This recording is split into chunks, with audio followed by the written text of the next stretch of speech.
ਸਤਿ ਸ਼੍ਰੀ ਅਕਾਲ। ਤੁਸੀਂ ਜੁੜੇ ਹੋਏ ਹੋ ਪੰਜਾਬੀ ਰੇਡੀਓ USA ਦੇ ਨਾਲ ਤੇ ਮੈਂ ਹਾਂ ਪ੍ਰਵੀਨ ਸ਼ਰਮਾ ਲੈ ਕੇ ਹਾਜ਼ਰ ਹਾਂ ਤੁਹਾਡਾ ਸਭ ਦਾ ਮਨਪਸੰਦ ਪ੍ਰੋਗਰਾਮ ਖਬਰ ਤੇ ਨਜ਼ਰ। ਖਬਰ ਤੇ ਨਜ਼ਰ ਪ੍ਰੋਗਰਾਮ ਦੇ ਵਿੱਚ ਆਪਾਂ ਜੁੜਾਂਗੇ ਦੀਪਕ ਸ਼ਰਮਾ ਚਨਾਰਥਲ ਜੀ ਨਾਲ ਤੇ ਉਹਨਾਂ ਤੋਂ ਜਾਣਾਂਗੇ ਕੁਝ ਅਹਿਮ ਖਬਰਾਂ ਬਾਰੇ ਕੁਝ ਖਾਸ ਜਾਣਕਾਰੀਆਂ। ਸ਼ਰਮਾ ਜੀ ਸਤਿ ਸ਼੍ਰੀ ਅਕਾਲ, ਸਵਾਗਤ ਹੈ ਜੀ ਪੰਜਾਬੀ ਰੇਡੀਓ USA ਤੇ। ਪ੍ਰਵੀਨ ਜੀ ਸਤਿ ਸ਼੍ਰੀ ਅਕਾਲ, ਸਾਰੇ ਸਰੋਤਿਆਂ ਨੂੰ ਮੇਰੀ ਪਿਆਰ ਭਰੀ ਸਤਿ ਸ਼੍ਰੀ ਅਕਾਲ। ਜੀ ਪ੍ਰੋਗਰਾਮ ਦੇ ਵਿੱਚ ਅੱਗੇ ਵਧਣ ਤੋਂ ਪਹਿਲਾਂ ਧੰਨਵਾਦ ਕਰਦੇ ਚੱਲੀਏ ਸਾਡੇ ਸਪਾਂਸਰਸ ਦਾ ਜਿਹੜੇ ਜ਼ਰੀਆ ਬਣਦੇ ਨੇ ਇਹਨਾਂ ਪ੍ਰੋਗਰਾਮਾਂ ਨੂੰ ਤੁਹਾਡੇ ਤੱਕ ਪਹੁੰਚਾਉਣ ਦਾ। ਤੇ ਜੇਕਰ ਤੁਸੀਂ ਵੀ ਕਿਸੇ ਪ੍ਰੋਗਰਾਮ ਨੂੰ ਸਪਾਂਸਰ ਕਰਨਾ ਚਾਹੁੰਦੇ ਹੋ ਤਾਂ 408 272 5200 ਤੇ ਕਾਲ ਕਰ ਸਕਦੇ ਹੋ ਤੇ ਕਿਸੇ ਪ੍ਰੋਗਰਾਮ ਨੂੰ ਸਪਾਂਸਰ ਕਰ ਸਕਦੇ ਹੋ। ਖਾਲਸਾ ਇੰਸ਼ੋਰੈਂਸ ਏਜੰਸੀ ਵਾਲੇ ਪਿਛਲੇ ਕਈ ਦਹਾਕਿਆਂ ਤੋਂ ਇੰਸ਼ੋਰੈਂਸ ਦੇ ਵਿੱਚ ਸ਼ਾਨਦਾਰ ਸੇਵਾਵਾਂ ਦੇਣ ਦੇ ਲਈ ਜਾਣੇ ਜਾਂਦੇ ਨੇ। ਕਿਸੇ ਵੀ ਤਰ੍ਹਾਂ ਦੀ ਇੰਸ਼ੋਰੈਂਸ ਦੇ ਲਈ ਤੁਸੀਂ ਇਹਨਾਂ ਦੇ ਨਾਲ 408 272 2500 ਤੇ ਗੱਲ ਕਰ ਸਕਦੇ ਹੋ।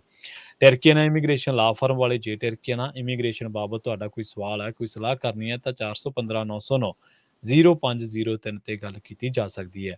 ਗੁਰਦੀਪ ਸਿੰਘ ਬਿਰਦੀ ਕਲੋਵੀ, ਸਤਨਾਮ ਸਿੰਘ ਸ਼ੇਰਗਿੱਲ ਸਿਲਮਾ, ਰਵਿੰਦਰ ਹਲਵਾਰਾ ਫ੍ਰੈਜ਼ਨੋ, ਚਰਨਜੀਤ ਸਿੰਘ ਬਦਵਾਲ, ਪਿਆਰਾ ਸਿੰਘ ਰਾਹੁਲ, ਗੁਰਪਾਲ ਗਿੱਲ ਸੈਕਰਾਮੈਂਟੋ, ਗੁਰਦੀਪ ਸਿੰਘ ਗਿੱਲ ਤੇ ਪਰਿਵਾਰ ਯੂਬਾ ਸਿਟੀ, ਮਨਦੀਪ ਸਿੰਘ, ਸਰਬਜੀਤ ਕੌਰ ਸੈਨ ਹੋਜ਼ੇ, ਮਨਜੀਤ ਸਿੰਘ ਸੈਨ ਹੋਜ਼ੇ, ਮੀਰੀ ਪੀਰੀ ਸੇਵਾ ਸੁਸਾਇਟੀ ਫ੍ਰੈਜ਼ਨੋ ਤੇ ਜ਼ੈਂਡਰ ਗਰੁੱਪ ਵਾਲੇ। ਕਿਸੇ ਵੀ ਤਰ੍ਹਾਂ ਦਾ ਘਰ ਖਰੀਦਣਾ ਜਾਂ ਘਰ ਵੇਚਣਾ ਹੈ ਜਾਂ ਲੈਣਾ ਚਾਹੁੰਦੇ ਤੁਸੀਂ ਹੋਮ ਲੋਨ ਤੇ ਇਹਨਾਂ ਦੇ ਨਾਲ 559 905 2575 ਤੇ ਗੱਲ ਜਿਹੜੀ ਆ ਉਹ ਕੀਤੀ ਜਾ ਸਕਦੀ ਹੈ।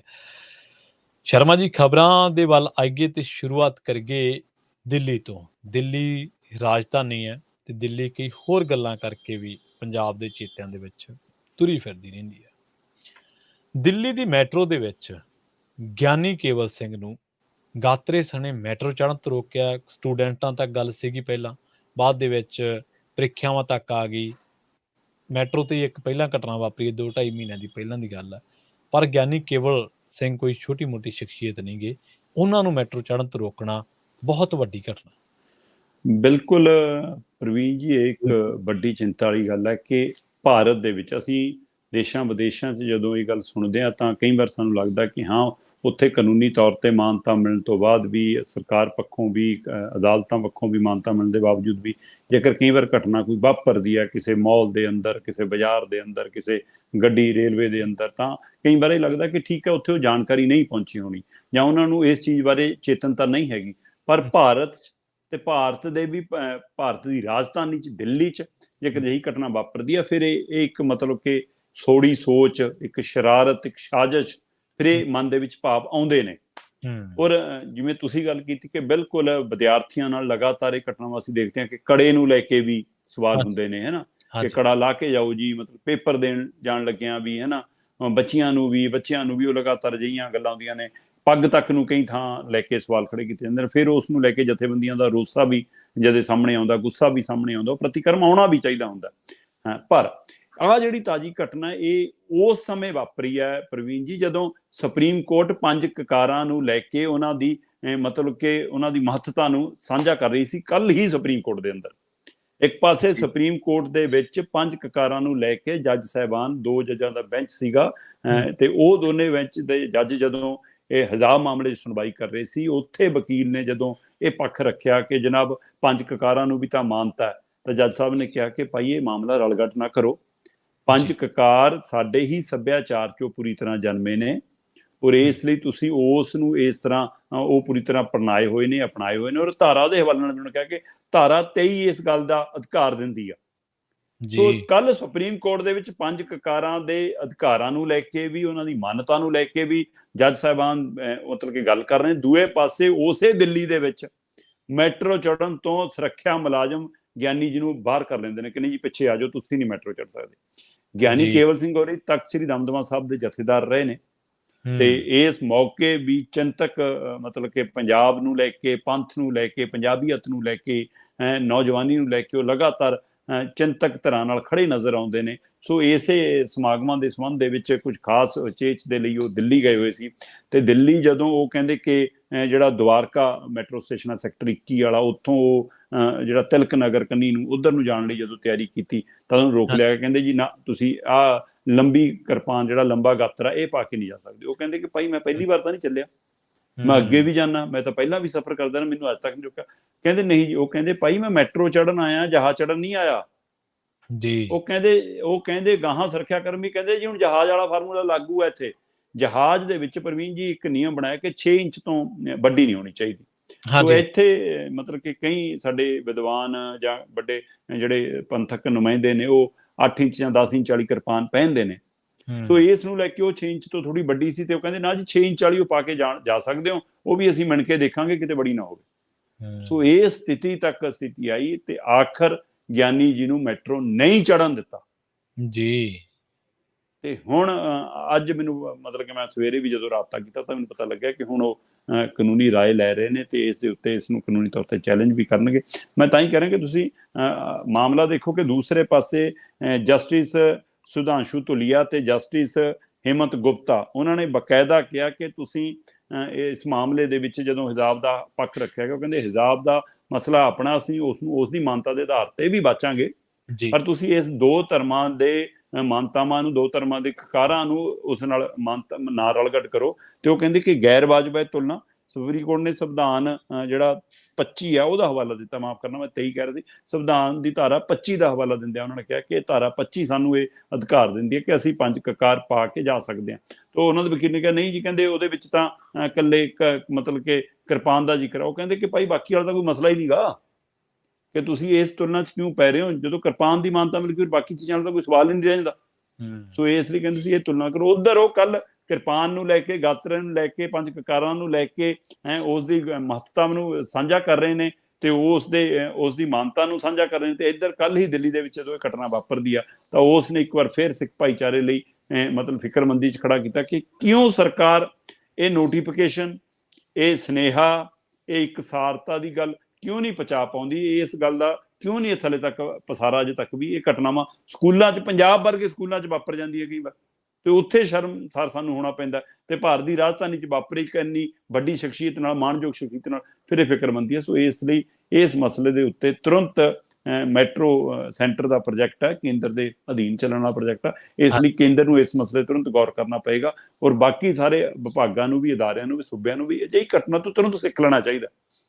ਤੇ ਪਰ ਇੱਥੇ ਤਾਂ ਜਲੰਧਰ ਵਰਗੇ ਸ਼ਹਿਰ 'ਚ ਆਪਾਂ ਲਗਾਤਾਰ ਦੇਖੀ ਘਟਨਾ ਵਾਪਰੀ, ਕਾਲਜ 'ਚ ਪ੍ਰੀਖਿਆ ਦੇਣ ਲੱਗੇ ਹੀ ਬੱਚਿਆਂ ਨੂੰ ਮਤਲਬ ਜਿਵੇਂ ਤੰਗ ਕੀਤਾ ਗਿਆ, ਜਲੰਧਰ 'ਚ ਵਾਪਰੇ, ਤਾਂ ਇਹ ਤੋਂ ਵੱਧ ਹੋਰ ਕੀ ਹੋ ਸਕਦਾ। ਸੋ ਇਸ ਲਈ ਇਸ ਗੱਲਾਂ ਨੇ ਇੱਕ ਵਾਰ ਫਿਰ ਇਸ ਮਸਲੇ ਨੂੰ ਸਾਹਮਣੇ ਲਿਆਂਦਾ। ਇਸ ਮਸਲੇ 'ਤੇ ਗੌਰ ਕਰਨੀ ਚਾਹੀਦੀ ਹੈ ਕਿ ਭਾਈ ਤੁਸੀਂ ਜਹਾਜ਼ ਵਾਲੇ ਨਿਯਮ, ਹੁਣ ਮੈਟਰੋ ਕੋਈ ਚੋਰੀ ਕਰਕੇ ਭੱਜੂਗਾ, ਉਹਦੇ ਨਾਲ ਮੈਟਰੋ ਕੋਈ ਖੋ ਕੇ ਲੈ ਜਾਊਗਾ, ਮਤਲਬ ਅਗਵਾ ਹੋ ਜਾਏਗੀ ਮੈਟਰੋ ਇੰਨੇ ਨਾਲ। ਸੋ ਇਹ ਕਿਹੜਾ ਮਤਲਬ ਕਿ ਕਿਹੋ ਜਿਹਾ ਇੱਕ ਸੋਚ ਹੈ। ਸੋ ਇਸ ਨੂੰ ਲੈ ਕੇ ਕਿਤੇ ਨਾ ਕਿਤੇ ਸੋਚ ਬਦਲਣ ਦੀ ਲੋੜ ਹੈ। ਤਾਂ ਹੀ ਮੈਂ ਕਿਹਾ ਕਿ ਜਾਂ ਤਾਂ ਇਹ ਅਣਗਹਿਲੀ ਹੈ, ਜਾਂ ਇਹ ਨਲਾਇਕੀ ਹੈ, ਜਾਂ ਇਹ ਅਗਿਆਨਤਾ, ਜਾਂ ਫਿਰ ਇਹ ਸ਼ਰਾਰਤ ਤੇ ਸਾਜ਼ਿਸ਼ ਹੈ। ਜੀ ਜੀ ਜੀ, ਬਿਲਕੁਲ ਜੀ। ਇਹਨਾਂ ਸਾਰੀਆਂ ਚੀਜ਼ਾਂ ਦੇ ਵਿੱਚੋਂ ਕੋਈ ਨਾ ਕੋਈ ਚੀਜ਼ ਤਾਂ ਜ਼ਰੂਰ ਹੈਗੀ ਹੈ। ਔਰ ਜਿਹੜੇ ਸਿਆਸਤ ਨੂੰ ਨੇੜਿਓਂ ਸਮਝਦੇ ਨੇ, ਔਰ ਖਾਸ ਕਰਕੇ ਜਿਹੜੀ ਅੱਜ ਕੱਲ੍ਹ ਦੀ ਪਾਰਟੀ ਰਾਜ ਕਰਤਾ, ਉਹ ਸਿਆਸਤ ਨੂੰ ਨੇੜਿਓਂ ਸਮਝਦੇ ਨੇ, ਤਾਂ ਉਹਨਾਂ ਨੂੰ ਭਲੀ ਭਾਂਤ ਚੰਗੀ ਤਰ੍ਹਾਂ ਪਤਾ ਹੈ ਕਿ ਇਹ ਕਿਹੜੇ ਐਂਗਲ ਤੋਂ ਚੀਜ਼ਾਂ ਹੋ ਰਹੀਆਂ ਨੇ। ਖੈਰ, ਆਪਾਂ ਅਗਲੀ ਖਬਰ ਦੇ ਵੱਲ ਵਧੀਏ ਸ਼ਰਮਾ ਜੀ, ਤੇ ਗੱਲ ਕਰੀਏ ਈਡੀ ਦੀ। ਈਡੀ ਨੇ, ਤੁਸੀਂ ਲੰਘੇ ਦਿਨੀ ਚਰਚਾ ਕੀਤੀ ਸੀ ਕਿ ਜਿਹੜੀਆਂ ਪਾਰਟੀਆਂ ਵਾ, ਸਿਆਸੀ ਪਾਰਟੀਆਂ ਜਿਹੜੀਆਂ ਫਰਜ਼ੀ ਨੇ, ਉਹਨਾਂ ਤੇ ਇਨਕਮ ਟੈਕਸ ਨੇ ਸ਼ਿਕੰਜਾ ਕੱਸਿਆ, ਪਰ ਈਡੀ ਨੇ ਤਾਂ ਸਾਰੇ ਦੇਸ਼ ਤੇ ਸ਼ਿਕੰਜਾ ਕੱਸਿਆ। ਗੱਜਨ ਮਾਜਰਾ ਦੇ ਘਰੇ ਦੱਸਦੇ ਫੇਰ ਈਡੀ ਨੇ ਦਰਵਾਜ਼ੇ ਖੜਕਾਏ ਆ। ਬਿਲਕੁਲ ਪ੍ਰਵੀਨ ਜੀ, ਗੱਜਣ ਮਾਜਰਾ ਹੋਰੀ ਆਮ ਆਦਮੀ ਪਾਰਟੀ ਦੇ ਹਲਕਾ ਅਮਰਗੜ੍ਹ ਤੋਂ ਵਿਧਾਇਕ ਨੇ, ਪਰ ਵਿਧਾਇਕ ਬਣਨ ਤੋਂ ਪਹਿਲਾਂ ਵੀ ਉਹਨਾਂ ਦੀਆਂ ਖੂਬ ਚਰਚਾਵਾਂ ਨੇ, ਚਾਹੇ ਉਹਨਾਂ ਦੀ ਉਹ ਤਾਰਾ ਕੰਪਨੀ ਨੂੰ ਲੈ ਕੇ ਹੀ ਹੋਵੇ। ਸੋ ਉਹ ਤਾਰਾ ਕੰਪਨੀ ਉਹਨਾਂ ਦੀ ਵੱਖੋ-ਵੱਖ ਤਰ੍ਹਾਂ ਦੇ ਸਕੂਲ, ਕਾਲਜ, ਹੋਰ ਵਪਾਰ, ਫੀਡ, ਇਹ ਉਹ ਕਿੰਨੇ ਹੀ ਤਰ੍ਹਾਂ ਦੇ ਮਲਟੀਨੈਸ਼ਨਲ ਕਾਰੋਬਾਰਾਂ 'ਚ ਸ਼ਾਮਲ ਹੈ ਉਹ। ਸੋ ਉਸ ਤੋਂ ਉਹ ਜਦੋਂ MLA ਬਣੇ ਤਦ ਉਹ ਚਰਚਾ 'ਚ ਆਏ ਸੀ ਆਪਣੇ ਇੱਕ ਸੁਨੇਹੇ ਨੂੰ ਲੈ ਕੇ ਕਿ ਆ ਭਾਈ ਮੈਂ ਲਿਖਤਾ, ਨਾ ਮੈਂ ਪੈਨਸ਼ਨ ਲਵਾਂ, ਨਾ ਮੈਂ ਤਨਖਾਹ ਲਵਾਂ, 1 ਰੁਪਏ ਦੀ ਤਨਖਾਹ ਤੇ ਕੰਮ ਕਰੂੰਗਾ ਮੈਂ ਤਾਂ।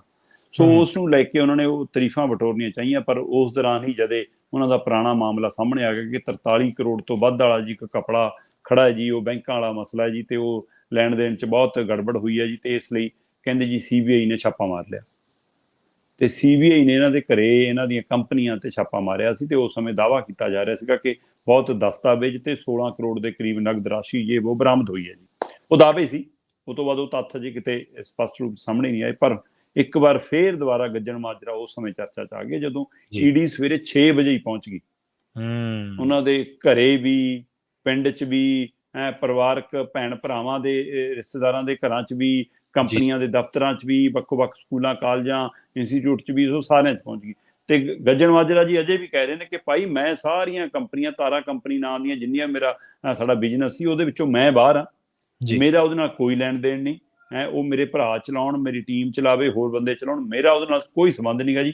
ਮੈਨੂੰ ਤਾਂ ਸਿਰਫ ਹੁਣ ਆਮ ਆਦਮੀ ਪਾਰਟੀ ਦੇ MLA ਹੋਣ ਕਰਕੇ ਪਰੇਸ਼ਾਨ ਕੀਤਾ ਜਾ ਰਿਹਾ ਜੀ। ਸੋ MLA ਤਾਂ ਪੰਜਾਬ 'ਚ 92 ਨੇ ਆਮ ਆਦਮੀ ਪਾਰਟੀ ਦੇ, ਕੱਲੇ ਗੱਜਣ ਮਾਜਰਾ ਨੂੰ ਕਿਉਂ ਪਰੇਸ਼ਾਨ ਕਰ ਰਹੀ ਹੈ ਈਡੀ ਫਿਰ? ਸੋ ਇਹ ਸਵਾਲ ਹੈ ਕਿ CBI ਇਹਨਾਂ ਦੇ ਘਰ ਨੂੰ ਕਿਉਂ ਆਈ ਪਹਿਲਾਂ? ਬਿਲਕੁਲ। ਸੋ ਇਸ ਲਈ ਕੁਛ ਨਾ ਕੁਛ ਤਾਂ ਹੋਏਗਾ ਨਾ। ਤੁਸੀਂ ਮਤਲਬ ਕਿ ਇਸ ਲਈ ਦਾਲ 'ਚ ਕੁਛ ਨਾ ਕੁਛ ਕਾਲਾ ਤਾਂ ਹੈ, ਤੇ ਕਿਤੇ ਨਾ ਕਿਤੇ ਜਾਂਚ ਦਾ ਵਿਸ਼ਾ। ਜੇਕਰ ਤੁਸੀਂ ਉਹਦੇ ਵਿੱਚੋਂ ਬਾਹਰ ਹੋ, ਤੁਸੀਂ ਉਸ ਸਿਸਟਮ 'ਚੋਂ ਨਹੀਂ ਹੋ, ਜੇ 43 ਕਰੋੜ ਦੀ ਕੋਈ ਲੈਣਦਾਰੀ ਦਾ ਮਸਲਾ ਖੜਾ ਵੀ ਹੈ ਪਰ ਤੁਹਾਡਾ ਉਹਦੇ ਨਾਲ ਕੋਈ ਸੰਬੰਧ ਨਹੀਂ ਹੈ, ਫਿਰ ਕੋਰਟ ਕਚਹਿਰੀ ਜਾ ਕੇ ਸਾਫ਼ ਹੋ ਜਾਏਗਾ ਜੀ। ਸੋ ਪਰ ਗੱਜਣ ਮਾਜਰਾ ਹੋਰੀ ਹੁਣ ਵਿਵਾਦਾਂ 'ਚ ਨੇ, ਔਰ CBI ਤੋਂ ਬਾਅਦ ED ਦਾ ਆਉਣਾ ਹੁਣ ਇਹ ਸਵਾਲ ਕਰਦਾ। ਤੇ ਉਧਰ ਅਮਨ ਅਰੋੜਾ ਜੀ, ਇਹਨਾਂ ਦੇ ਬੁਲਾਰੇ, ਕਹਿੰਦੇ ਨੇ ਕਿ ਸਾਨੂੰ ਜਿੰਨਾ ਦਬਾਓਗੇ ਅਸੀਂ ਓਨਾ ਹੋਰ ਉੱਠਾਂਗੇ। ਮਤਲਬ ਜਦੋਂ ਤੁਹਾਡੀ ਪਾਰਟੀ ਤੇ ਕਾਰਵਾਈ ਹੋਵੇ, ਤੁਹਾਡੇ ਨੁਮਾਇੰਦਿਆਂ ਤੇ ਕਾਰਵਾਈ ਹੋਵੇ, ਤਦ ਉਹ ਬਦਲਾਖੋਰੀ ਦੀ ਰਾਜਨੀਤਿਕ ਕਾਰਵਾਈ ਆ। ਜੇਕਰ ਤੁਸੀਂ ਮੰਗ ਕਰੋ ਕਿ ਇਹੀ ਕਾਰਵਾਈ ਕਿਸੇ ਹੋਰ ਪਾਰਟੀਆਂ ਦੇ ਨੁਮਾਇੰਦਿਆਂ ਤੇ ਕਰੋ ਤਾਂ ਉਹ ਸਹੀ ਆ। ਬੇਸ਼ੱਕ ਪੰਜਾਬ ਪਹਿਲਾਂ ਹੀ ਜਾਣਦਾ ਕਿ ਅਕਾਲੀ ਕਾਂਗਰਸੀਆਂ ਨੇ ਪੰਜਾਬ ਨੂੰ ਕਿਵੇਂ ਲੁੱਟਿਆ ਖੁੱਟਿਆ, ਤੇ ਪੰਜਾਬ ਚਾਹੁੰਦਾ ਵੀ ਕਿ ਉਹਨਾਂ 'ਚ ਦੋਸ਼ੀ ਨੇ, ਜਿਹੜੇ ਦਾਗੀ ਨੇ, ਜਿਨ੍ਹਾਂ ਨੇ ਭ੍ਰਸ਼ਟਾਚਾਰ ਕੀਤਾ, ਉਹ ਫੜੇ ਜਾਣੇ ਚਾਹੀਦੇ ਨੇ। ਪਰ ਜੇਕਰ ਤੁਹਾਡੇ 'ਚ ਵੀ ਕੋਈ ਨਾ ਕੋਈ ਮਤਲਬ ਕਾਲੀ ਭੇਡ ਹੈਗੀ ਆ ਤਾਂ ਭਾਈ ਕੋਈ ਨਾ, ਜਾਂਚ ਹੋ ਲੈਣ ਦਿਓ। ਜੇ ਉਹ ਚਿੱਟੀ ਹੋਊਗੀ ਤਾਂ ਪਤਾ ਲੱਗ ਜੂਗਾ, ਨਵਾ ਧਵਾ ਕੇ ਦੇਖ ਲੈਣਗੇ ਅਗਲੇ ਜੀ। ਇਸ ਲਈ ਫਿਰ ਤੁਹਾਨੂੰ ਡਰ ਕੀ ਹੈ? ਪਰ ਇਹ ਕਿਤੇ ਨਾ ਕਿਤੇ ਕੁਛ ਨਾ ਕੁਛ ਮਾਮਲਾ ਹੈਗਾ, ਔਰ ਇਹ ਮਾਮਲਾ ਅੱਗੇ ਤੱਕ ਜਾ ਸਕਦਾ ਹੈ। ਇਸ ਮਸਲੇ ਤੇ ਗੱਜਣ ਮਾਜਰਾ ਦੀ ਮੁਸੀਬਤ ਵੱਧ ਸਕਦੀ ਹੈ, ਔਰ ਜੇਕਰ ਇਹ ਮਾਮਲਾ ਅਦਾਲਤ ਤੱਕ ਗਿਆ ਤੇ ਕੋਈ ਦੋਸ਼ ਸਾਬਤ ਹੋਏ ਤਾਂ ਉਹਨਾਂ ਨੂੰ ਆਪਣੀ ਵਿਧਾਇਕੀ ਵੀ ਛੱਡਣੀ ਪੈ ਸਕਦੀ ਹੈ। ਜੀ ਜੀ। ਅਗਲੀ ਖਬਰ ਦੇ ਵੱਲ ਵਧੀਏ ਸ਼ਰਮਾ ਜੀ, ਤੇ ਗੱਲ ਕਰੀਏ ਮਮਤਾ ਬੈਨਰਜੀ ਦੀ। ਸੁਭਾਸ਼ ਚੰਦਰ ਤੋਂ ਲੈ ਕੇ ਸ਼ੇਖ ਹਸੀਨਾ ਤੱਕ ਗੱਲਬਾਤ ਕੀਤੀ ਹੈ ਮਮਤਾ ਬੈਨਰਜੀ ਨੇ, ਤੇ ਮੋਦੀ ਤੇ ਲਾਲ ਪੀਲੀ ਹੋਈ। ਦੇਸ਼ ਦੇ ਵਿੱਚ ਕੁਝ ਚੁਣਿੰਦਾ ਲੀਡਰ ਨੇ ਜਿਹੜੇ ਮੋਦੀ ਸਾਹਿਬ ਦਾ, ਅਮਿਤ ਸ਼ਾਹ ਦਾ ਨਾਂ ਲੈ ਕੇ ਗੱਲ ਕਰ ਸਕਦੇ। ਬਿਲਕੁਲ, ਮਮਤਾ ਬੈਨਰਜੀ ਉਹਨਾਂ ਚੋਂ ਇੱਕ ਦਲੇਰ ਲੀਡਰਾਂ ਚੋਂ ਜਾਣੀ ਜਾਂਦੀ ਹੈ ਜੀ ਜੀ। ਜਿਹੜੀ ਮਤਲਬ ਕਿਸੇ ਵੀ, ਇਹ ਇਕੱਲਾ ਸਵਾਲ ਮੋਦੀ ਦਾ ਨਹੀਂ ਗਾ, ਉਹ ਤੋਂ ਪਹਿਲਾਂ ਵੀ ਆਪਣੇ ਸੂਬੇ 'ਚ ਵੀ, ਚਾਹੇ ਉਹ ਲੰਮਾ ਸਮਾਂ ਉੱਥੇ ਖੱਬੀਆਂ ਧਿਰਾਂ ਦਾ ਰਾਜ ਰਿਹਾ, ਤਦ ਵੀ ਉਸਨੇ ਲੰਬੀ ਜੱਦੋ-ਜਹਿਦ ਲੜੀ, ਲੰਬਾ ਸੰਘਰਸ਼ ਲੜਿਆ ਤੇ ਆਪਣੇ ਸਾਦਗੀ ਨਹੀਂ ਛੱਡੀ। ਤੇ ਇਸ ਮੋਦੀ ਦੇ ਉਸ ਦੌਰ ਦੇ ਵਿੱਚ ਵੀ, ਜਦੋਂ ਕਹਿੰਦੇ ਸੀ ਸਾਰੇ ਇਲਾਕੇ 'ਚ, ਸਾਰੇ ਭਾਰਤ 'ਚ ਅਸੀਂ ਭਗਵਾ ਲਹਿਰਾ ਦੇਣਾ, ਤੇ ਉਸ ਦੌਰ ਦੇ ਵਿੱਚ ਵੀ ਮਮਤਾ ਬੈਨਰਜੀ ਜਿੱਤ ਕੇ ਆਈ ਜੀ। ਤੇ ਇਸ ਲਈ ਦੁਬਾਰਾ ਉਹਨਾਂ ਦੀ ਜਿੱਤ, ਤੇ ਉਸ ਤੋਂ ਬਾਅਦ ਉਹਨਾਂ ਦੇ ਵੀ ਘਰੇ ED ਵੀ ਜਾਂਦੀ ਆ, ਉਹਨਾਂ ਦੇ ਰਿਸ਼ਤੇਦਾਰਾਂ ਨੂੰ ਵੀ, ਉਹਨਾਂ ਦੇ ਉੱਥੇ ਵੀ ਕੱਪੜਿਆਂ ਦੀ ਗੱਲ ਹੁੰਦੀ ਹੈ, ਤੇ ਬੀਬੀ ਕੱਢ ਕੇ ਬਾਹਰ ਵੀ ਰੱਖ ਦਿੰਦੀ ਉਹ ਮੰਤਰੀ ਨੂੰ। ਸੋ ਇਸ ਲਈ ਇਸ ਮਸਲੇ ਦੇ ਉੱਤੇ ਵੀ ਉਹ ਕਹਿੰਦੀ ਠੀਕ ਹੈ, ਜੇ ਕੋਈ ਦੋਸ਼ੀਅਤ ਤਾਂ ਫਿਰ ਸਾਬਤ ਹੋ ਜਾਊਗਾ ਤਾਂ ਫਿਰ ਬਾਅਦ ਚੋਂ ਦੇਖਾਂਗੇ, ਇੱਕ ਵਾਰ ਬਾਹਰ ਕਰੋ ਜੇ ਦੋਸ਼ ਲੱਗੇ ਨੇ। ਪਰ ਹੁਣ ਮਮਤਾ ਬੈਨਰਜੀ ਜਿਹੜੇ ਮਾਮਲੇ ਤੇ ਨਾਰਾਜ਼ ਹੈ, ਉਹ ਖਾਸ ਕਰਕੇ ਇੱਕ ਤਾਂ ਸੁਭਾਸ਼ ਚੰਦਰ ਬੋਸ ਹੋਰਾਂ ਨੂੰ ਲੈ ਕੇ। ਕੱਲ ਸਮਾਗਮ ਸੀਗਾ ਸੁਭਾਸ਼ ਚੰਦਰ ਬੋਸ ਹੋਰਾਂ ਦਾ, ਜਿਹੜਾ ਬੁੱਤ ਹੈ ਉਹਦਾ ਉਦਘਾਟਨ ਸੀਗਾ, ਰਾਜਪਥ ਵਾਲਾ ਸਮਾਗਮ ਸੀ ਸਾਰਾ। ਉਸ ਸਮਾਗਮ ਦੇ ਵਿੱਚ ਮਤਲਬ ਕਿ 77 ਪੱਧਰ ਦਾ ਅਧਿਕਾਰੀ ਸੁਨੇਹਾ ਭੇਜਦਾ ਮਮਤਾ ਬੈਨਰਜੀ ਨੂੰ। ਔਰ ਪ੍ਰਵੀਨ ਜੀ, ਮਮਤਾ ਬੈਨਰਜੀ 77 ਦੇ ਦਫ਼ਤਰ ਦੇ ਵਿੱਚ ਕੋਈ ਕਲਰਕ ਨਹੀਂ ਹੈਗੀ ਜੀ, ਉਹ ਇੱਕ ਸੂਬੇ ਦੀ ਮੁੱਖ ਮੰਤਰੀ ਆ, ਤੇ ਉਸ ਨੂੰ 77 ਸੱਦਾ ਹੀ ਨਹੀਂ ਭੇਜ ਸਕਦਾ। ਪਹਿਲਾਂ ਤਾਂ ਕੋਈ ਪੂਰਾ ਵਿਭਾਗ ਭੇਜੇ, PMO ਹਾਊਸ ਸੱਦੇ। ਪਰ ਚਲੋ ਜੇ ਭੇਜ ਵੀ ਦਿੱਤਾ ਤਾਂ ਸੱਦੇ ਦਾ ਇੱਕ ਤਰੀਕਾ ਹੁੰਦਾ, ਤੁਸੀਂ ਕਿਸੇ ਨੂੰ ਸੱਦਣਾ, ਤੇ ਉਹ 'ਚ ਸ਼ਬਦ ਪਤਾ ਵੀ ਕੀ ਲਿਖੇ ਨੇ ਪ੍ਰਵੀਨ ਜੀ? ਉਹ 'ਚ ਲਿਖੇ ਨੇ 7 ਵਜੇ ਨਰਿੰਦਰ ਮੋਦੀ ਜੀ ਨੇ ਉਦਘਾਟਨ ਕਰਨ ਆਉਣਾ ਹੈ ਰਾਜਪਥ ਤੇ, ਜਿਹੜਾ ਕਰਤੱਬਾ ਪਥ ਉਹ ਪੂਰਾ ਪ੍ਰੋਜੈਕਟ ਹੈ, ਤੁਸੀਂ 6 ਵਜੇ ਉੱਥੇ ਪਹੁੰਚ ਜਿਓ। ਅੱਛਾ, ਹਾਂਜੀ। ਇਸ ਮਸਲੇ ਤੋਂ ਹਾਂ, ਮਤਲਬ ਇਹ ਜਿਵੇਂ ਆਰਡਰ, ਮੈਂ ਤਾਂ ਹੀ ਕਿਹਾ ਕਿ ਕਲਰਕ ਨਹੀਂ ਲੱਗੀ ਹੋਈ ਬੀਬੀ ਤੁਹਾਡੇ ਅਧੀਨ। ਸੋ ਬੀਬੀ ਇੱਕ ਸੂਬੇ ਦੀ ਮੁੱਖ ਮੰਤਰੀ ਆ, ਸੱਦਣ ਦਾ ਇੱਕ ਤਰੀਕਾ ਹੁੰਦਾ। ਸੋ ਇਸ ਲਈ ਉਹ ਸਮਾਗਮ ਦੇ ਵਿੱਚ ਜਿਸ ਤਰ੍ਹਾਂ ਮਤਲਬ ਕਿ ਜਲੀਲ ਕਰਨ ਵਾਲਾ ਪੱਖ ਸੀਗਾ, ਜਿਸ ਤੋਂ ਬੀਬੀ ਨਾਰਾਜ਼ ਹੋਈ ਤੇ ਲਾਲ ਪੀਲੀ ਹੋਈ। ਉਹ ਕਹਿੰਦੀ ਕਿ ਸੁਭਾਸ਼ ਚੰਦਰ ਬੋਸ ਦਾ ਅੱਜ ਕੋਈ ਖਾਸ ਦਿਨ ਨੀਗਾ, ਕੋਈ ਚੇਚ ਦਿਹਾੜਾ ਨੀਗਾ, ਤੁਸੀਂ ਜਾਣ ਕੇ ਉਹ ਇਸ ਨੂੰ ਰੰਗਤ ਦਿੰਦੇ ਹੋ, ਤੁਸੀਂ ਉਹਨੂੰ ਨਵਾਂ ਰੂਪ ਦਿੰਦੇ ਹੋ। ਤੇ ਸੁਭਾਸ਼ ਚੰਦਰ ਬੋਸ ਤਾਂ ਫਿਰ ਸਾਡੇ ਕੋਲ ਵੀ ਹੈਗਾ, ਉਹਨੇ ਉੱਥੇ ਆਪਣਾ ਪ੍ਰੋਗਰਾਮ ਰੱਖਿਆ ਜੀ, ਉੱਥੇ ਗਈ, ਫੁੱਲ ਵੀ ਚੜਾਏ, ਮਾਲਾ ਵੀ ਚੜਾਈਆਂ, ਉਹਨਾਂ ਬਾਰੇ ਚਰਚਾ ਵੀ ਕੀਤੀ, ਤੇ ਕਹਿੰਦੀ ਪਰ ਮੈਂ ਤੁਹਾਡੇ ਪ੍ਰੋਗਰਾਮ 'ਚ ਨਹੀਂ ਆਉਂਦੀ। ਦੂਸਰੇ ਪਾਸੇ ਇਸੇ ਮਸਲੇ ਨੂੰ ਲੈ ਕੇ ਉਹਨੇ ਇਹ ਘੇਰਿਆ ਫਿਰ, ਉਹ ਹੈ ਸ਼ੇਖ ਹਸੀਨਾ ਵਾਲਾ ਮਾਮਲਾ। ਸ਼ੇਖ ਹਸੀਨਾ ਕੱਲ ਬੰਗਾਲ ਦੀ ਮਤਲਬ ਜਿਹੜੇ ਬੰਗਲਾਦੇਸ਼ ਦੀ ਪ੍ਰਧਾਨ ਮੰਤਰੀ ਆ, ਉਹ ਕੱਲ ਆਏ ਹੋਏ ਸੀ ਭਾਰਤ, ਤੇ ਭਾਰਤ ਜਦੋਂ ਮਹਿਮਾਨ ਵਜੋਂ ਆਏ ਤਾਂ ਕਹਿੰਦੇ ਕਿ ਬੀਬੀ ਕਹਿੰਦੀ ਮੈਂ ਸੁਨੇਹਾ ਭੇਜਿਆ ਕਿ ਮੈਂ ਉਹਨਾਂ ਨੂੰ ਮਿਲਣਾ ਚਾਹੁੰਦੀ ਹਾਂ, ਮੈਂ ਦੁਵੱਲੇ ਰਿਸ਼ਤਿਆਂ ਨੂੰ ਲੈ ਕੇ ਗੱਲਬਾਤ ਕਰਨਾ ਚਾਹੁੰਦੀ ਹਾਂ। ਬੰਗਾਲ ਦੇ ਵਿੱਚੋਂ ਹੀ ਨਿਕਲ ਕੇ ਪੱਛਮੀ ਬੰਗਾਲ ਬਣਿਆ। ਸੋ ਇਸ ਲਈ ਉੱਥੇ ਜਿਹੜੀ ਸਥਿਤੀ ਆ, ਜਿਵੇਂ ਹੁਣ ਤਾਜ਼ਾ ਮਾਮਲਾ ਪ੍ਰਵੀਨ ਜੀ ਚਰਚਾ ਵਿੱਚ ਹੈ ਕਿ ਜਿਹੜਾ ਪੱਛਮੀ ਬੰਗਾਲ ਦਾ ਆਖਰੀ ਪਿੰਡ ਹੈ, ਹਾਂਜੀ, ਜਿਹੜਾ ਬੰਗਲਾਦੇਸ਼ ਨੂੰ ਲੱਗਦਾ ਹੈ, ਉੱਥੇ ਗਊਆਂ ਦੀ ਤਸਕਰੀ ਦੱਬ ਕੇ ਹੁੰਦੀ ਹੈ।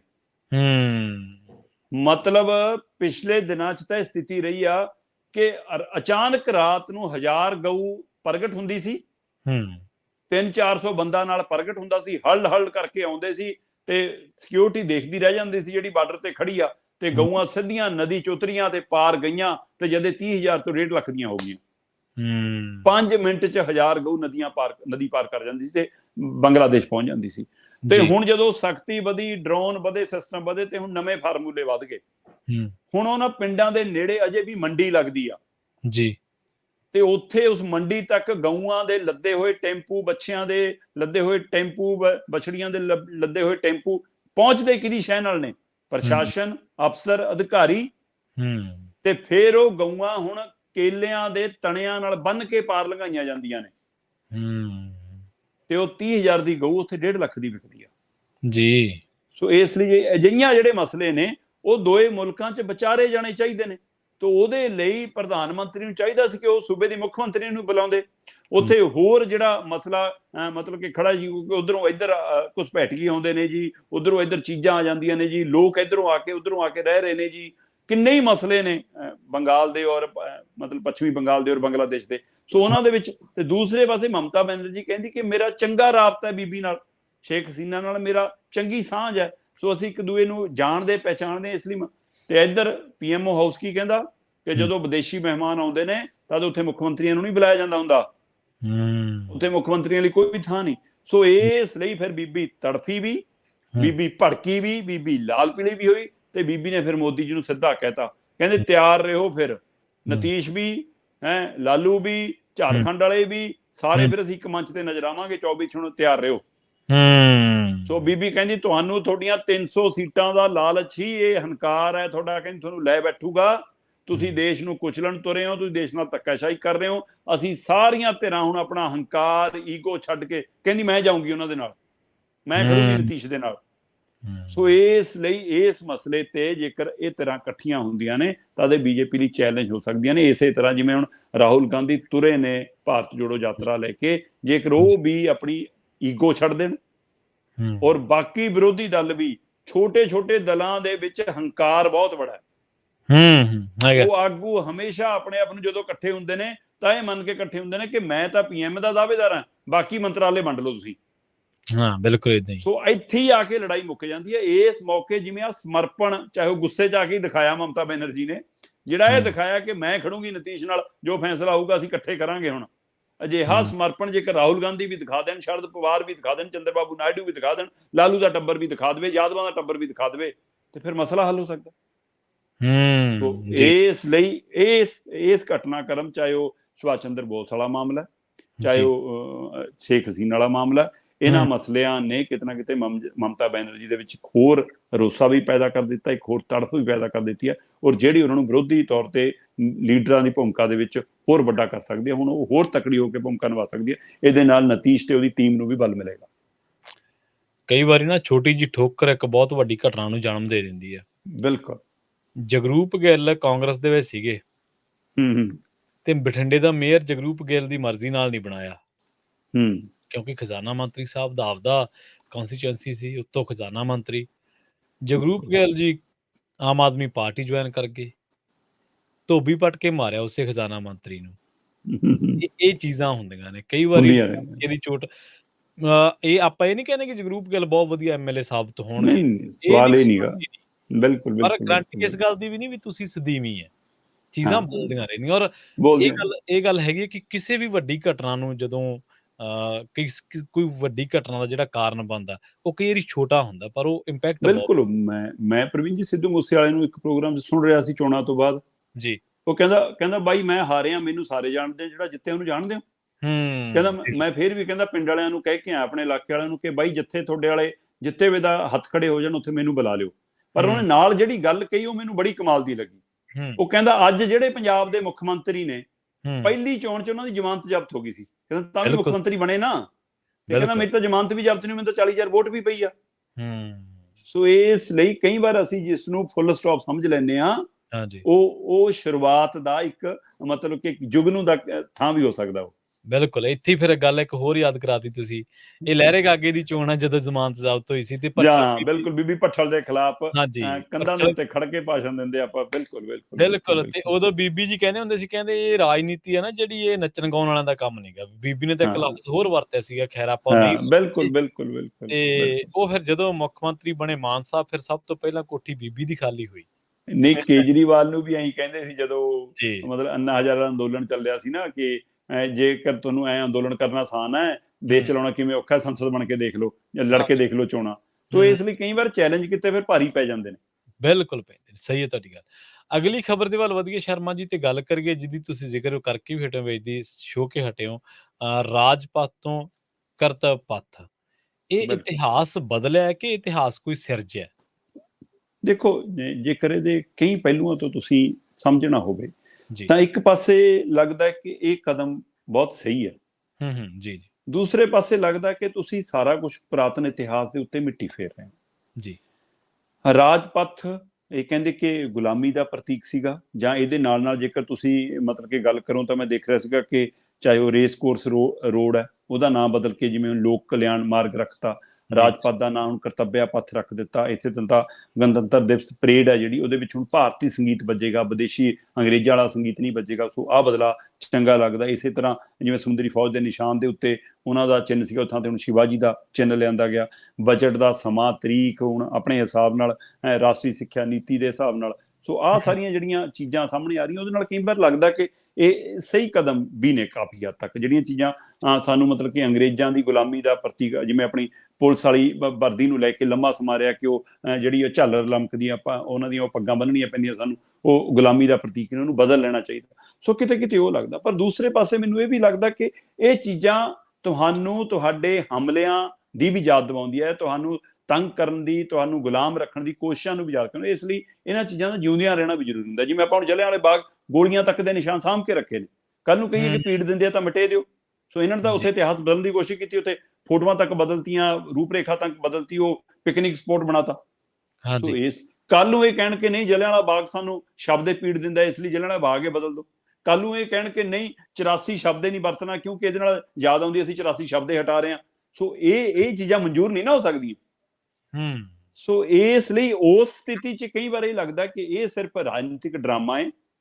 ਪੁਰਾਤਨ ਸਾਰਾ ਕੁਝ ਮਟੇਕ ਕੇ ਤੁਸੀਂ ਉਹਦੇ ਪਰ ਨਵੀਆਂ ਤਖਤੀਆਂ, ਜਿਵੇਂ ਸ਼ਹਿਰਾਂ ਦੇ ਨਾਂ ਬਦਲਨੇ, ਕਸਬਿਆਂ ਦੇ ਨਾਂ ਬਦਲਨੇ, ਪ੍ਰੋਜੈਕਟਾਂ ਦੇ ਨਾਂ ਬਦਲਨੇ। ਫਿਰ ਜੇਕਰ ਤੁਹਾਨੂੰ ਲੱਗਦਾ ਕਿ ਹਾਂ ਇੰਦਰਾ ਨਹਿਰੂ ਦੇ ਨਾਂ ਤੇ ਕੁਝ ਨਹੀਂ ਹੋਣਾ ਚਾਹੀਦਾ ਤਾਂ ਉਹ ਚੰਗਾ ਹਾਂਜੀ, ਲੱਗਦਾ। ਫਿਰ ਤੁਸੀਂ ਆਪਣੇ ਨਾਂ ਤੇ ਸਟੇਡੀਅਮ ਕਿਉਂ ਬਣਾ ਰਹੇ ਹੋ? ਵਾਜਪਾਈ ਦੇ ਨਾਂ ਤੇ ਸਟੇਡੀਅਮ ਕਿਉਂ ਨਾ ਰੱਖ ਰਹੇ ਹੋ? ਫਿਰ ਤੁਸੀਂ ਆਪਣੀਆਂ ਸਰਕਾਰਾਂ ਦੇ ਟਾਈਮ ਤੇ ਕਿਉਂ ਰੱਖ ਰਹੇ ਹੋ? ਸਟੈਂਡ ਦੇ ਨਾਮ ਵੀ ਅਸੀਂ ਵਾਨੀ ਡਾਨੀਆਂ ਦੇ ਨਾਂ ਤੇ ਰੱਖ ਲਾਂਗੇ। ਸੋ ਜਿਹੜਾ ਆਹ ਕੁਛ ਹੈ, ਫਿਰ ਉਹ 'ਚ ਫਰਕ ਕੀ ਹੈ?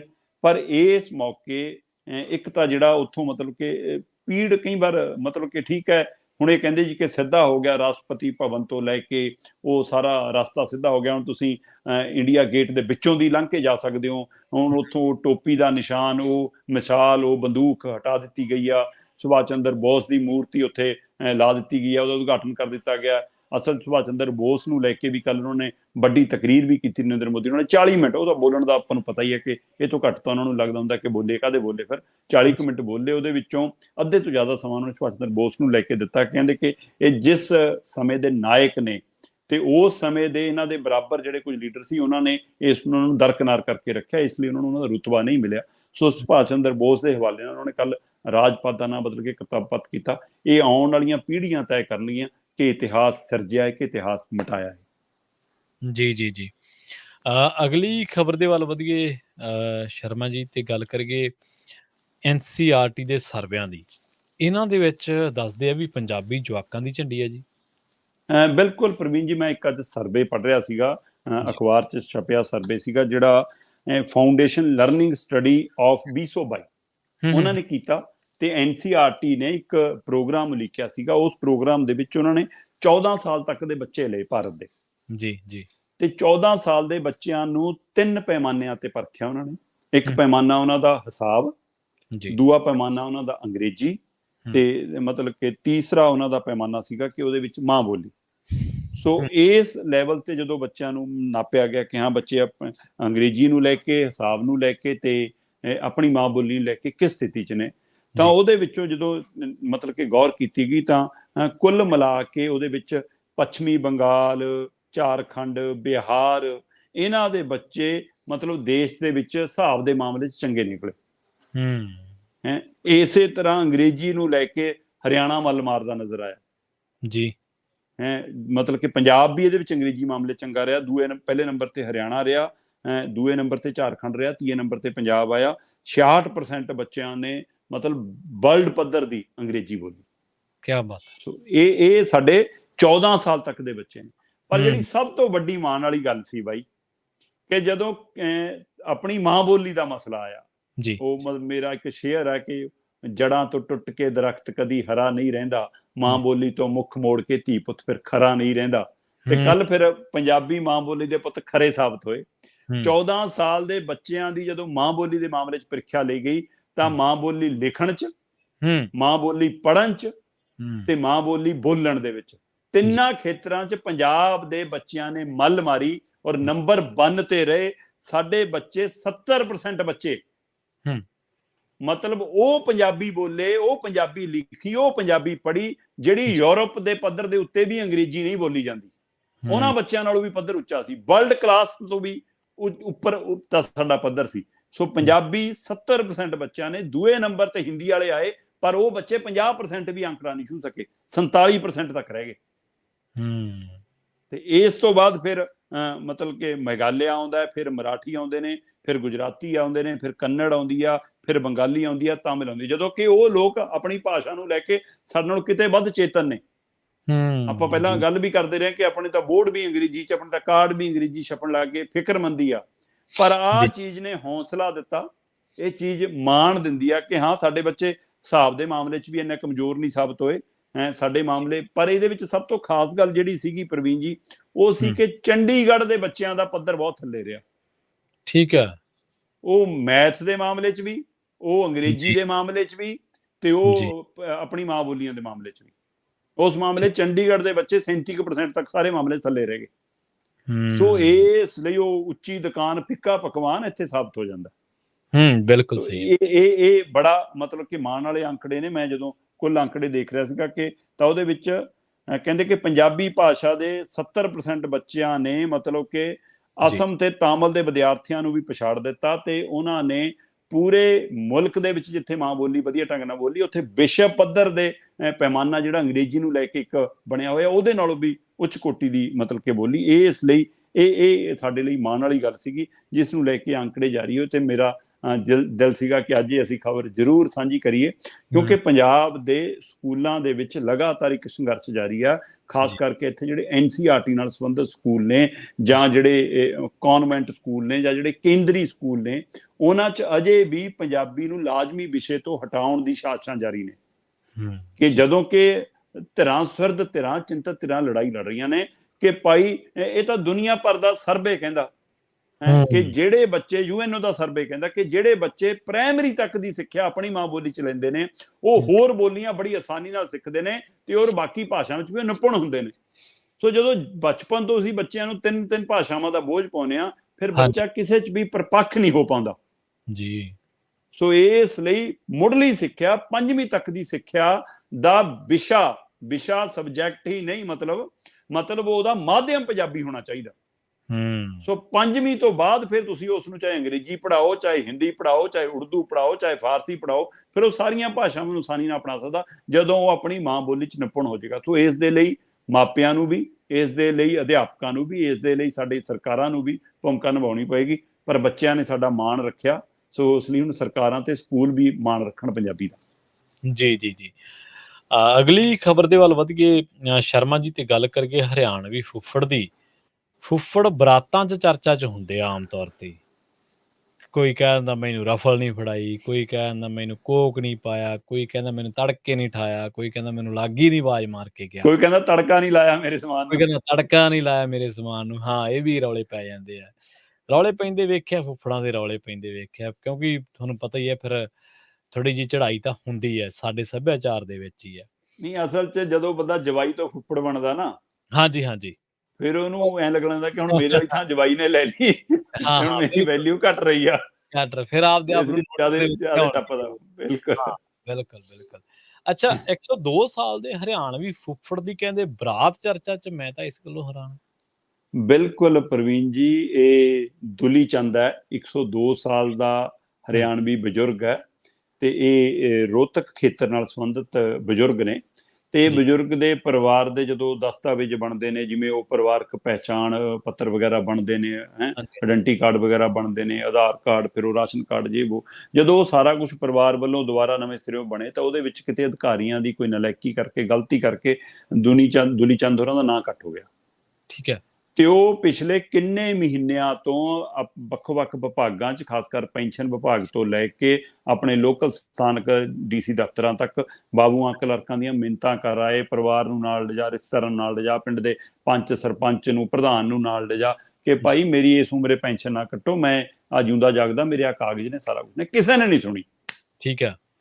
ਤੇ ਫਿਰ ਉਸ ਬਜ਼ੁਰਗ ਦਾ ਉਹਦੇ ਨਾਲੋਂ 10 ਕੁ ਸਾਲ ਛੋਟਾ ਕੋਈ ਸਾਥੀ ਆ, ਤੇ ਉਹਦੇ ਨਾਲ ਉਹਨੇ ਸਲਾਹ ਬਣਾਈ ਤੇ ਉਹਨਾਂ ਨੇ ਪਿੰਡ ਦੇ ਬੰਦੇ ਇਕੱਠੇ ਕੀਤੇ ਤੇ ਉਹਨਾਂ ਨੇ ਇੱਕ ਰਥ ਕਰ ਲਿਆ ਬਾਈ ਜੀ, ਠੀਕ ਹੈ। ਜਿਹੜਾ ਬਰਾਤਾਂ 'ਚ ਰਥ ਜਾਂਦਾ।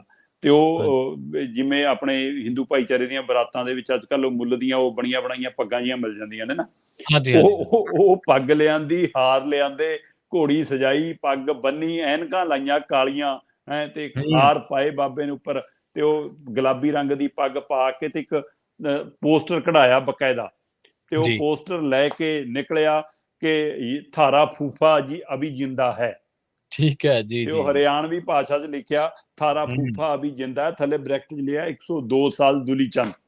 ਹੂੰ, ਤੇ ਉਹ ਜੀ ਉਹ ਬਰਾਤ ਫਿਰ ਪਿੰਡੋਂ ਨਿਕਲ ਕੇ ਉਹ ਐਸਡੀਐਮ ਦੇ ਦਫ਼ਤਰ ਤੱਕ ਗਈ।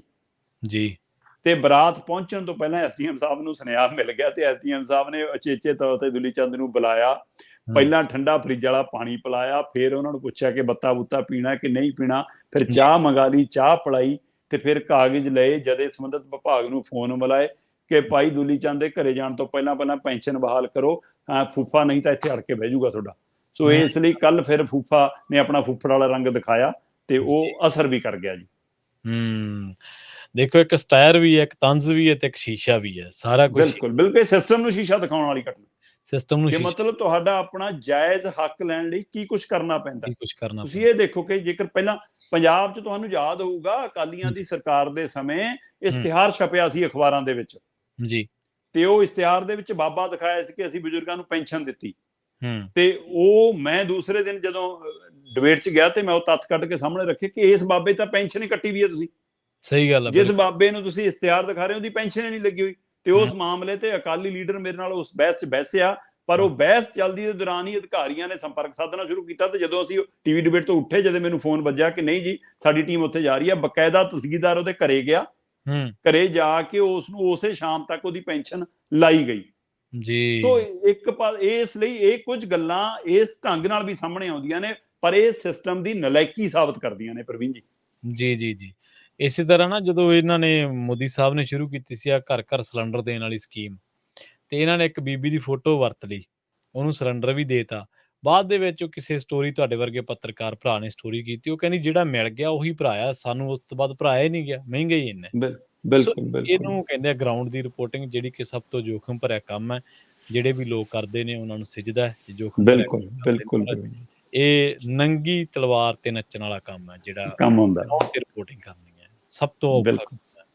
ਸਾਡੇ ਬਿਲਕੁਲ। ਵਰਗੇ ਤਾਂ ਸ਼ਰਮਾ ਜੀ, ਮੇਰੇ ਵਰਗੇ ਖਾਸ ਤੌਰ ਤੇ ਨਹੀਂ ਨਹੀਂ ਆਪਾਂ ਉਹਨਾਂ ਦੇ ਵਿੱਚ ਬਹਿ ਕੇ ਤੇ ਤੁਹਾਡੇ ਤੋਂ ਸਵਾਲ ਪੁੱਛ ਲਈਦਾ ਹੈ, ਜਾਣਕਾਰੀ ਲੈ ਲਈਦੀ ਹੈ। ਇਹਦਾ ਬਹੁਤ ਸੌਖਾ ਕੰਮ ਹੈ ਪੱਤਰਕਾਰੀ ਦਾ, ਨਹੀਂ, ਜਿਹੜੀ ਫਿਰ ਵੀ ਖਬਰ ਦੇ ਹਰ ਪਹਿਲੂ ਨੂੰ ਬਾਚਣਾ ਇਹ ਵੱਡੀ ਗੱਲ ਹੁੰਦੀ ਹੈ, ਕਿਉਂਕਿ ਖਬਰ ਸਿੱਧੀ ਇਹ ਉਵੇਂ ਹੀ ਹੈ ਕਿ ਸੂਰਜ ਕੰਨੀ, ਮਤਲਬ ਕਹਿੰਦੇ ਜਦੋਂ ਗ੍ਰਹਿਣ ਲੱਗਦਾ ਫਿਰ ਐਨਕ ਲਾ ਕੇ ਦੇਖਣਾ ਪੈਂਦਾ। ਆਪਾਂ ਉਹ ਕੰਮ ਕਰਦੇ ਹਾਂ ਕਿ ਜੀ, ਜੀ, ਇਸ ਲਈ ਉਹ ਜਿਹੜੀ ਚੀਜ਼ਾਂ ਨਜ਼ਰ ਨਹੀਂ ਆਉਂਦੀਆਂ ਉਹ ਲੋਕਾਂ ਤੱਕ ਜ਼ਰੂਰ ਜਾਣ, ਦਰਸ਼ਕਾਂ ਤੱਕ, ਸਰੋਤਿਆਂ ਤੱਕ ਜ਼ਰੂਰ ਜਾਣ। ਜੀ, ਜੀ, ਬਿਲਕੁਲ। ਸੋ ਬਹੁਤ ਬਹੁਤ ਧੰਨਵਾਦ ਸ਼ਰਮਾ ਜੀ ਤੁਹਾਡਾ ਇਹਨਾਂ ਖਾਸ ਜਾਣਕਾਰੀਆਂ ਦੇ ਲਈ। ਜੀ, ਬਹੁਤ ਸ਼ੁਕਰੀਆ ਪ੍ਰਵੀਨ ਜੀ। ਜੀ। ਸੋ ਪ੍ਰੋਗਰਾਮ ਖਬਰ ਤੇ ਨਜ਼ਰ ਨੂੰ ਆਪਾਂ ਇੱਥੇ ਸਮਾਪਤ ਕਰਾਂਗੇ, ਸਮਾਂ ਇਜਾਜ਼ਤ ਨਹੀਂ ਦਿੰਦਾ। ਤੁਸੀਂ ਜੁੜੇ ਰਹੋ ਪੰਜਾਬੀ ਰੇਡੀਓ ਯੂਐਸਏ ਦੇ ਨਾਲ, ਤੇ ਆਖਿਰ ਦੇ ਵਿੱਚ ਇੱਕ ਵਾਰ ਫਿਰ ਤੋਂ ਤੁਹਾਨੂੰ ਸਭ ਨੂੰ ਪਿਆਰ ਸਤਿਕਾਰ ਸਹਿਤ ਸਤਿ ਸ਼੍ਰੀ ਅਕਾਲ।